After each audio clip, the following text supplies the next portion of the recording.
Mau hidup harus makan. Yang dimakan hasil kerja.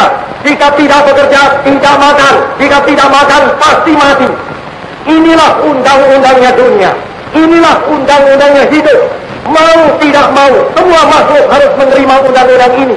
Terimalah undang-undang itu dengan jiwa yang besar dan merdeka. Jiwa yang tidak menengadah, melainkan kepada Tuhan. Selamat datang di channel Tiara Java. Selamat bergabung kepada Anda yang baru menemukan channel ini.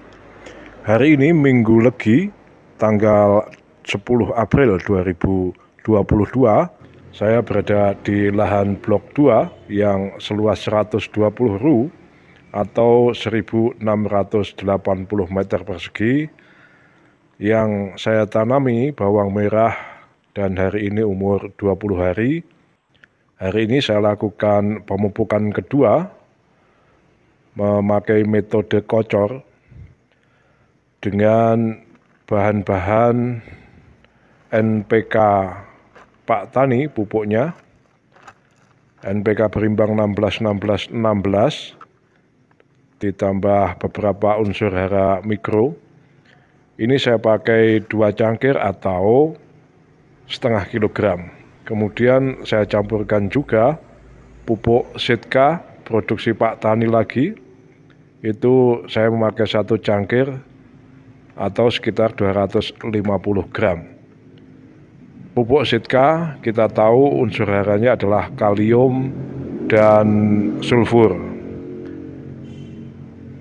Bahan lain yang saya gunakan adalah kalsium karbonat atau CaCO3 sebanyak 2 cangkir, itu artinya juga sekitar setengah kilo. Bahan ini dosisnya saya tambahi dibanding ketika pemupukan pertama juga melalui kocor pada usia 8 hari setelah tanam. Mengapa saya perlu menambahkan kalium? Karena dia juga berfungsi meskipun pada masa vegetatif. Dan bahan lain yang saya tambahkan adalah boron yang hanya seukuran wadah 50 mili. Jadi boron kita tahu unsur hara mikro yang tetap diperlukan tanaman tapi dalam jumlah yang sedikit. Bahan-bahan pupuk tadi saya masukkan dalam timba dan saya isi air untuk dilarutkan. Khusus untuk NPK memang butuh waktu agak lama dibanding pupuk Sitka.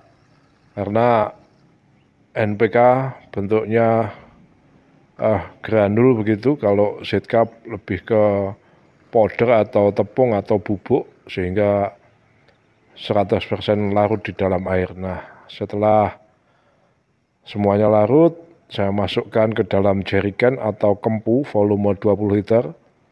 Sebelum pupuk masuk, kita isi dulu dengan air dari sumur bor menggunakan timba seperti ini, timba paralon.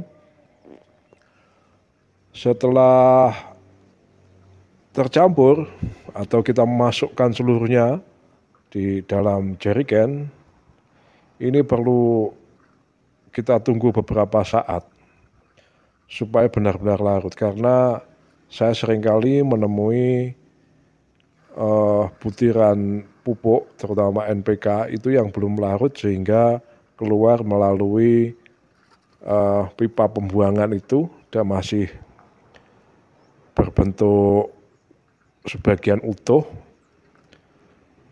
Itulah yang menyebabkan kadangkala tanaman yang memakai sistem kocor, yang pemupukannya melalui kocor dan menggunakan pupuk yang tidak cepat larut, itu pertumbuhan atau bahkan umbinya kadang tidak bisa sama persis.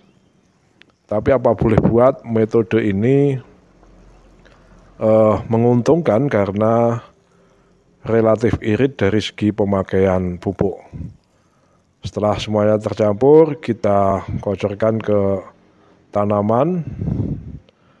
Dan mengenai bagian daun maupun pangkal tanaman tidak jadi masalah, karena mungkin sebagian dari Anda ada yang khawatir apakah konsentrasi pupuk yang lumayan banyak di dalam jerigen itu akan berdampak misalnya membakar dalam tanda petik atau merusak jaringan daun.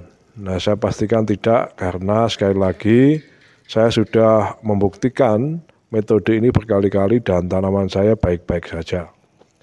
Kalaupun ada gangguan misalnya karena mboler atau layu fusarium yang disebabkan oleh jamur Fusarium oxysporum, maka ya itu beda lagi, bukan karena pupuknya.